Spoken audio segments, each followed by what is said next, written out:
Praise the Lord. सभी को जय मसीह। My dear people of God, I greet you in the name of our Savior, Jesus Christ. मेरे प्रिय प्रभु के लोग, मैं प्रभु यीशु उद्धारकर्ता के नाम से आप सभी का अभिनंदन करता हूँ। So far, we have heard and understood all 6 verses of our Christ अभी तक ले हमने पूरे 6 वचनों को सुना और समझा है before he left his life on the cross. जो यीशु मसीह ने अपने क्रूस की मृत्यु से पहले बोला था। Last words are always important. और अंतिम शब्द हमेशा विशेष होता है।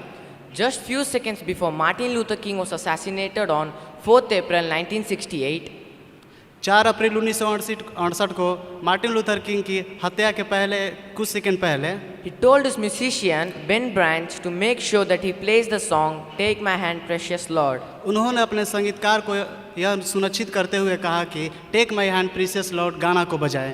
Likewise, ठीक उसी प्रकार the infamous Leonardo da Vinci, मशहूर Leonardo da Vinci, who never believed in God, जिन्होंने कभी परमेश्वर पर भरोसा नहीं किया, said on his deathbed in 1519 that उन्होंने 1519 में अपने मृत्यु के बिस्तर पर कहा, I have offended God and mankind. मैंने परमेश्वर और मनुष्य जाति को काफ़ी खेदित किया है। The last words of Da Vinci is important because da Vinci के अंतिम शब्द इसलिए विशेष है कि they talk about his life and the way he lived. उन्होंने अपने जीवन के बारे में और अपना जीवन कैसे जिया उसके बारे में बताया है। But the 7th word which has come out of our Savior is in Luke chapter 23 verse 46. परंतु 7वां वचन जो हमारे परमेश्वर के मुख से निकला है वह लूका रचित सुसमाचार 23 अध्याय 46वां पद में यूँ कहता है।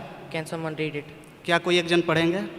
और यीशु ने बड़े सबसे पुकार कर कहा, हे पिता, मैं अपनी आत्मा तेरे हाथों में सौंपता हूँ। और यह कहकर प्राण छोड़ दिए। Father, into your hands I commit my spirit. पिता, मैं अपनी आत्मा को तेरे हाथ में सौंपता हूँ। You can find the same verse in Psalms 31:5 also. भजन संहिता 31 का 5 में भी आप यही वचन को पा सकते हैं। This last word of Jesus is traditionally known as the word of reunion. यह परमेश्वर का अंतिम शब्द पारंपरिक रूप से पूर्ण मिलन का शब्द कहा जाता है। This last word of Jesus is an announcement, not a request. यह यीशु का अंतिम शब्द एक घोषणा है, ना कि अनुरोध। This last word of Jesus is an announcement to the mankind यह यीशु के तरफ से मानव जाति के लिए एक घोषणा है that he willingly committed his spirit into God's hands. कि उन्होंने अपने आप से अपनी आत्मा को परमेश्वर के हाथ में सौंप दिया। No one pressurized him to do so, इसके लिए उन पर किसी ने दबाव नहीं डाला, but he himself gave his spirit into his God's hands. परंतु उन्होंने अपनी मर्जी से अपनी आत्मा को परमेश्वर के हाथ में सौंप दिया। My dear friends, मेरे प्रिय मित्रों, God can only use us when we are willing to commit ourselves to him. परमेश्वर हमारा इस्तेमाल तभी कर सकता है जब हम अपने आप से अपने आत्मा को उसके हाथ में सौंपने के लिए तैयार हों। I would like to give an ordinary illustration for this. इसको प्रमाणित करने के लिए मैं एक उदाहरण देना चाहूँगा। A boy was very much interested in cooking. एक लड़का जो खाना बनाने में काफ़ी रुचि रखता था, He never joined in a cooking class and earned his skills by himself. उसने कभी कुकिंग क्लास को ज्वाइन नहीं किया और उसने अपनी रुचि को अपने आप से ही बढ़ाया। His family and friends knew that he cooks well. उसके परिवार वाले और उसके मित्र जानते थे कि ये लड़का काफ़ी अच्छा खाना बनाता है। There was a cooking competition in his college एक बार उसके कॉलेज में एक कुकिंग प्रतियोगिता थी and many students participated except this boy. और कई छात्रों ने उस प्रतियोगिता में भाग लिया सिवाय इस लड़के के। Everyone who participated in the competition did not know well how to cook. और जिन लोगों ने उस प्रतियोगिता में भाग लिया था उनमें से किसी को भी अच्छा से खाना बनाना नहीं आता था। And when his teacher was informed that this boy cooks well, जब उसके शिक्षक को मालूम चला कि इस लड़के को अच्छा से खाना बनाना आता है, she asked him, उन्होंने उस लड़के से पूछा, "Why didn't you sign up?" तुमने इस प्रतियोगिता में भाग क्यों नहीं लिया? You know what the boy replied? क्या आपको पता है उस लड़के ने क्या जवाब दिया? He said, "I know cooking, but I'm not willing to do so."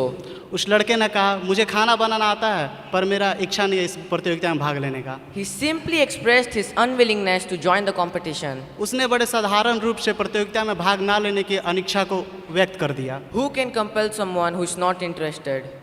अब जिसे प्रतियोगिता में भाग लेने का मन ही नहीं है तो उसे जबरदस्ती करने का कोई फायदा नहीं। So you see, my dear brothers and sisters, इसीलिए मेरे भाई और बहनों, like this boy, ठीक इस लड़के की तरह, if you're not willing to commit your life to God, अगर आप अपने जीवन को परमेश्वर के हाथ में सौंपने के लिए तैयार नहीं है तो He can't use you.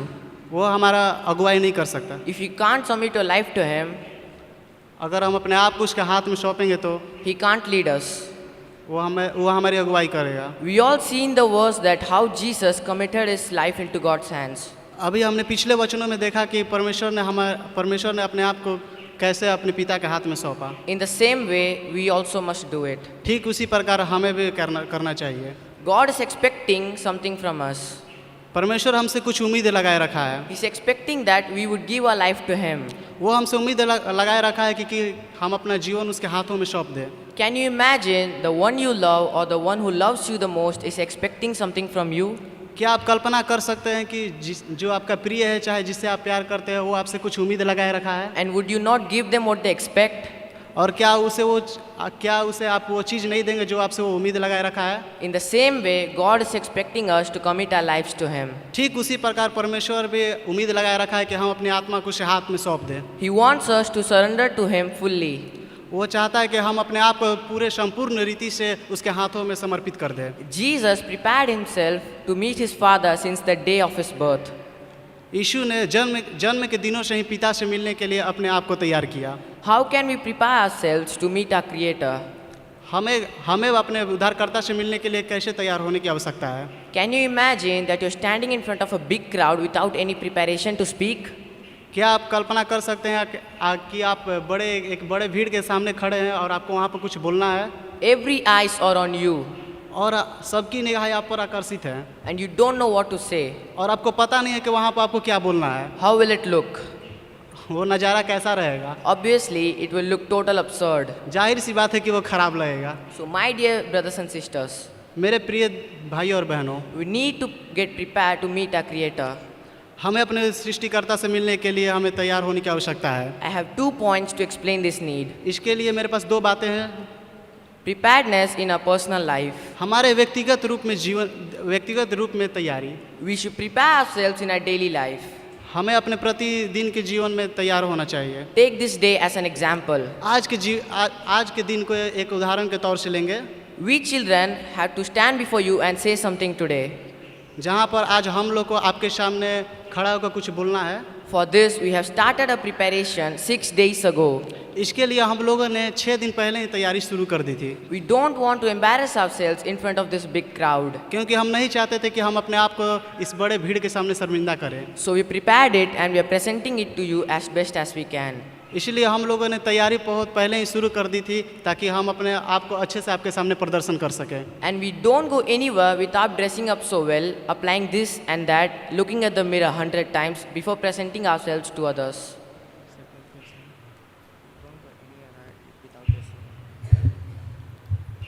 हम बिना सजे धजे कहीं बाहर नहीं निकलते हैं। अगर दूसरों के सामने अगर हम जाते हैं तो ये क्रीम वो क्रीम लगाते हैं और 100 बार आईना को देखते हैं। Outwardly, we prepare so much. हम बाहरी तौर से अपने आप को खूब तैयार करते हैं। So how much more will God expect from तो us? सोचिए कि परमेश्वर हमसे कितना उम्मीद लगाए रखा है कि हम उसके लिए कितना तैयार हो। We need to prepare ourselves by obeying His commands and walking in His ways. हमें अपने आप को उसके आगे मानकर तैयार हो सकते हैं We need to seek Him diligently. और उसको मन से खोज कर तैयार हो सकते हैं। So shall we ask ourselves one thing? Are you ready to commit yourself to God? क्या आप तैयार हैं अपने आप को उसके हाथों में समर्पित करने के लिए? My next point is, मेरी दूसरी बात है God has assigned every one of us with different tasks. परमेश्वर ने हम में से प्रत्येक लोगों को एक कार्य को सौंपा है। Imagine that your teacher has given you a homework कल्पना कीजिए कि आपके शिक्षक ने एक गृह कार्य दिया है and you have not completed it and the next day you are going to school. और आपने उस गृह कार्य को पूरा नहीं किया है और आपको अगले दिन स्कूल जाना है। How would you be feeling? और आपको कैसा लगेगा? You will be thinking for sure that the teacher should be absent or he or she should forget about the homework. आपके दिमाग में बस यही चल रहा हो कि काश आज शिक्षक अनुपस्थित रहे या होमवर्क चेक करना भूल जाए। Do you? क्या आप लोग ऐसा करते हैं? Trust me friends, being a student, I have imagined that a lot of times. मेरा विश्वास करिए भाइयों, एक छात्र होने के नाते मैं ऐसा कई बार कर चुका हूँ। Again, imagine that you completed your homework and now you are going to school. फिर से आप कल्पना कीजिए कि आपने इस बार अपना होमवर्क पूरा कर लिया है और आपको अगले दिन स्कूल जाना है। Now how would you be feeling? अब आपको कैसा लगेगा? You will be totally calm, cool and composed. अब आप पूरी तरह से निश्चिंत और ठंडे ठंडे दिमाग से आप जाएंगे। You would give your notebook to your friends who have not completed theirs. यहाँ तक कि अपना नोटबुक अपने मित्रों को भी देंगे कि ताकि वो भी अपना होमवर्क पूरा कर सके। You will also submit your notebook on the top, right? यहाँ तक कि अपना नोटबुक आप सबसे ऊपर रखेंगे। In the same way, ठीक उसी प्रकार in a spiritual life also, हमारे आत्मिक जीवन में भी God has given us some task to do. परमेश्वर ने हमारे लिए कुछ कार्य को दिया है करने के लिए। And when we forget about it and leave it, जब उस कार्य को हम भूल जाते हैं और छोड़ देते हैं, how would God feel? परमेश्वर को कैसा लगेगा? So we need to complete the task which is given to us by God. इसीलिए परमेश्वर से दिए गए कार्य को पूरा करना बहुत आवश्यक है हमारे लिए। And when we do so, जब उसके कार्य को हम करते हैं तो we will be happy with Him in paradise. हम उसके साथ स्वर्ग में आनंदित रहेंगे। We don't know how long we will be living in this wretched world. क्योंकि हमें नहीं मालूम है कि इस पाप से भरी दुनिया में हम कब तक रहने वाले हैं। We witness pandemic disasters and inflation in prices and so on. इस दुनिया में महामारी आपदाएं और महंगाई को हम देखते हैं। At any moment, our life can be snatched away.